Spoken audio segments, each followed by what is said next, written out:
that scares me a lot more. Mm-hmm. I think in some ways I'd rather do business with people that have been through rough stuff and see how they reacted. You know, you can tell something about someone when you see how they react through bad times, and what did they learn? How did they get back up? Did they get back up, or did they just stay down? Because the tough times will come, even today. I mean, tough times will come again, and it's how you react to them. I think is most important. So how did you react to those tough times?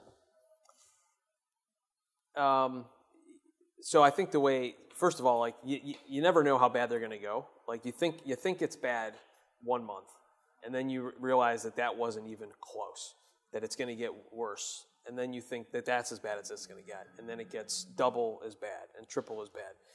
So when in real estate, when tough times come, they can come really hard. I think one of the mistakes that I made in that period of time was I was in denial for a long time.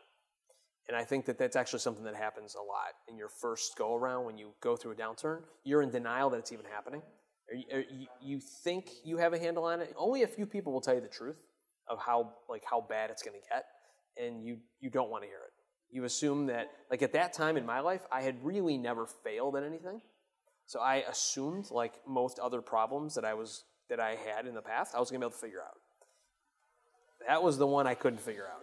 But it took me well over 2 years to admit to myself that this one was bigger than me and bigger than my team and bigger than our company. And that was number one. It was very emotional. I would wake up in just drenched in sweat. I mean, it sounds gross, but I would wake up in tears. Not all the time, but I many times did. And had to like sell off like whatever I had at the time. Like I traded out of my really fancy BMW for a Volkswagen. Tried to get my expenses down as much as I possibly could myself, just to be able to kind of weather the storm. Another really important thing is work really hard to resolve things for the creditors, basically. So one of the good things for me is coming out of the financial crisis is in starting Renovo, which is another finance company, all my investors and partners needed references. Well, my previous company went through the downturn and we went bankrupt. Mm-hmm. I was very lucky that I was able to actually use the lenders from my old company as references.